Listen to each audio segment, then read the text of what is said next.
Hello dears, welcome back to my YouTube channel. ഇന്ന് നമുക്ക് നല്ല അടിപൊളി ടേസ്റ്റിൽ ഒരു വെറൈറ്റി പുഡിംഗ് ഉണ്ടാക്കിയാലോ?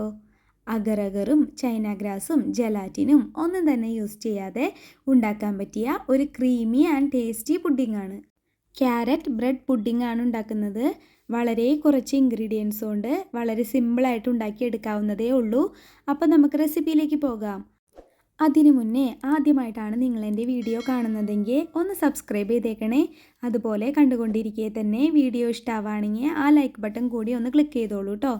അപ്പോൾ പുഡിംഗ് ഉണ്ടാക്കാനായിട്ട് ഞാനിവിടെ ഒരു ക്യാരറ്റ് ഇതുപോലെ ഒന്ന് ഗ്രേറ്റ് ചെയ്ത് എടുത്ത് വെച്ചിട്ടുണ്ട്.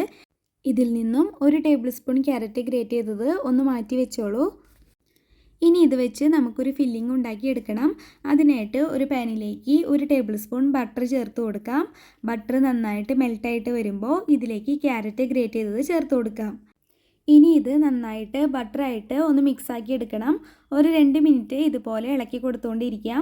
ഇനി ഇതിലേക്ക് ഒരു അര ഗ്ലാസ് പാൽ കൂടി ചേർത്ത് കൊടുക്കാം. ക്യാരറ്റ് പാലിൽ കിടന്ന് ഒന്ന് വേവായിട്ട് വരണം. ഒരു 3 മിനിറ്റ് കഴിയുമ്പോഴേക്കും പാലൊക്കെ വറ്റി ക്യാരറ്റ് നല്ല വേവായിട്ട് വരും. ഈ സമയത്ത് ഇതിലേക്ക് അര ടീസ്പൂൺ ഏലക്കായും പഞ്ചസാരയും കൂടി പൊടിച്ചത് ചേർത്ത് കൊടുക്കാം. ഇനി ഇത് ഒന്ന് മിക്സ് ചെയ്തെടുക്കാം. ഇതുവരെ ഇതിലേക്ക് നമ്മൾ മധുരം ചേർത്ത് കൊടുത്തിരുന്നില്ല. അപ്പോൾ മധുരത്തിനായിട്ട് 3 ടേബിൾ സ്പൂൺ കണ്ടൻസ്ഡ് മിൽക്ക് ചേർത്ത് കൊടുക്കാം. പഞ്ചസാര ചേർത്ത് കൊടുക്കുന്നതിലും ടേസ്റ്റ് ആയിരിക്കും ഇതിലേക്ക് ഇതുപോലെ കണ്ടൻസ്ഡ് മിൽക്ക് ചേർത്ത് കൊടുക്കുന്നത്. ഇനി ഇതൊന്ന് ഇളക്കി കൊടുത്ത് ചൂടാക്കി എടുക്കണം. അതിനുശേഷം ഇതിലേക്ക് ഒരു ടേബിൾ സ്പൂൺ കാഷ്യൂ നുറുക്കിയെടുത്തത് കൂടെ ചേർത്ത് കൊടുക്കുന്നുണ്ട്. കാഷ്യൂ മാത്രമല്ല, നിങ്ങൾക്ക് ഇഷ്ടമുള്ള ഏത് നട്ട്സും ചേർത്ത് കൊടുക്കാവുന്നതാണ്. ഇനി ഇത് പാനിൽ നിന്ന് വിട്ട് കിട്ടുന്ന പോലെ ഒന്ന് ഡ്രൈ ആക്കി എടുക്കണം. ഇതിപ്പോൾ റെഡി ആയിട്ടുണ്ട്. ഇനി ഇതൊരു ബൗളിലേക്ക് മാറ്റി വയ്ക്കാം. ഇനി നമുക്ക് വേണ്ടത് കുറച്ച് ബ്രെഡാണ്. ഞാനൊരു 5 ബ്രെഡ് എടുത്തിട്ടുണ്ട്. നല്ല സോഫ്റ്റ് ബ്രെഡ് വേണം എടുക്കാൻ. ബ്രെഡ് നല്ല സോഫ്റ്റായി കിട്ടാൻ ജസ്റ്റ് ഒന്ന് ആവി കയറ്റി എടുത്താലും മതി. ഇനി ബ്രെഡിൻ്റെ സൈഡൊക്കെ ഒന്ന് കട്ട് ചെയ്തെടുക്കണം. ഇപ്പോൾ ബ്രെഡിൻ്റെ 4 സൈഡും ഒന്ന് കട്ട് ചെയ്ത് കളഞ്ഞ് എടുത്തിട്ടുണ്ട്. ഇനി ഇതൊന്ന് ഇതുപോലെ പരത്തിയെടുക്കാം. അതിനുശേഷം ഇതിലേക്ക് നമുക്ക് ഫില്ലിംഗ് വെച്ച് കൊടുക്കണം. അതിനായിട്ട് നേരത്തെ റെഡിയാക്കി വെച്ച മിക്സിയിൽ നിന്ന് കുറച്ച് കയ്യിലേക്ക് എടുത്ത് ഒരു ഓവൽ ഷേപ്പിൽ ഉരുട്ടിയെടുത്ത ശേഷം ബ്രെഡിൻ്റെ ഉള്ളിൽ വെക്കാം. എന്നിട്ട് ഒന്ന് പ്രസ് ചെയ്ത ശേഷം ഒന്ന് റോളാക്കി എടുക്കാം.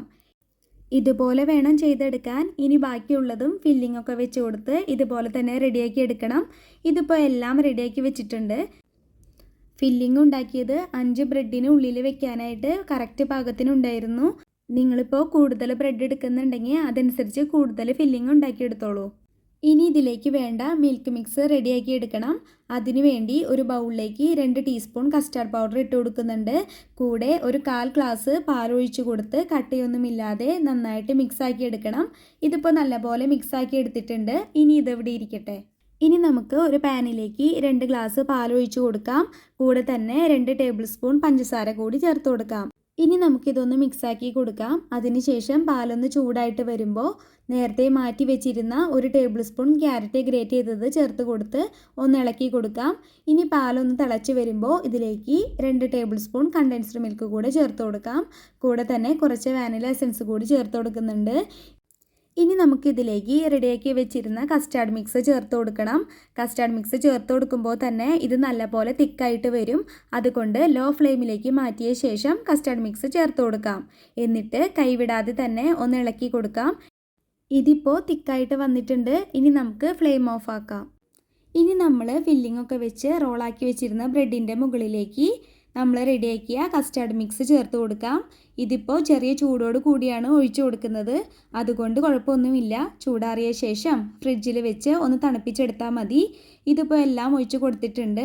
ഇനി നമുക്ക് ഇതിൻ്റെ മുകളിലായിട്ട് കുറച്ച് നട്ട്സ് ഇട്ട് കൊടുക്കാം. നിങ്ങൾക്ക് ഇഷ്ടമുള്ള നട്ട്സ് എല്ലാം ചേർത്ത് കൊടുക്കാവുന്നതാണ്. ഞാനിവിടെ കുറച്ച് കാഷ്യൂം ബദാമുമാണ് ഇട്ട് കൊടുക്കുന്നത്. ഇനി നമുക്ക് ഫ്രിഡ്ജിൽ വെച്ച് ഒന്ന് തണുപ്പിച്ചെടുക്കണം. കുറഞ്ഞത് ഒരു 3-4 മണിക്കൂറെങ്കിലും വെച്ചോളൂ. അപ്പോഴേക്ക് ബ്രെഡ് ഈ കസ്റ്റാർഡിൻ്റെ മിക്സിൽ നന്നായിട്ടൊന്ന് കുതിർന്ന് വരും. അപ്പോൾ ബ്രെഡ് ഇതുപോലെ നല്ലപോലെ കട്ട് ചെയ്തെടുക്കാൻ പറ്റും.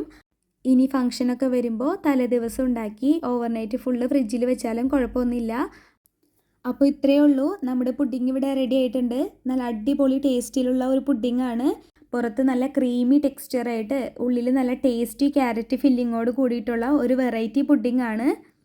അപ്പോൾ പുഡിംഗ് ഒക്കെ ഇഷ്ടമാണെങ്കിൽ ഒരു തവണ എന്തായാലും ഇതുപോലെ ഒന്ന് ഉണ്ടാക്കി നോക്കിക്കോളൂ. നിങ്ങൾക്ക് ഉറപ്പായിട്ടും ഇഷ്ടപ്പെടും. അത്രയും ടേസ്റ്റാണ്. ഉണ്ടാക്കി നോക്കിയിട്ട് അഭിപ്രായങ്ങൾ എന്നെ കമൻറ്റ് വഴി അറിയിച്ചോളൂ. അതുപോലെ റെസിപ്പി ഇഷ്ടപ്പെട്ട എൻ്റെ ചാനലൊന്ന് സബ്സ്ക്രൈബ് ചെയ്തേക്കണേ. കൂടെ തന്നെ വീഡിയോയ്ക്ക് ലൈക്ക് ചെയ്യാനും നിങ്ങൾക്ക് ഇഷ്ടപ്പെട്ടവർക്ക് ഷെയർ ചെയ്ത് കൊടുക്കാനും മറക്കല്ലേ. ഇതുപോലത്തെ സിമ്പിളും വെറൈറ്റി ആയിട്ടുള്ള ടേസ്റ്റി റെസിപ്പീസായിട്ട് ഞാൻ വേഗം വരുന്നതായിരിക്കും.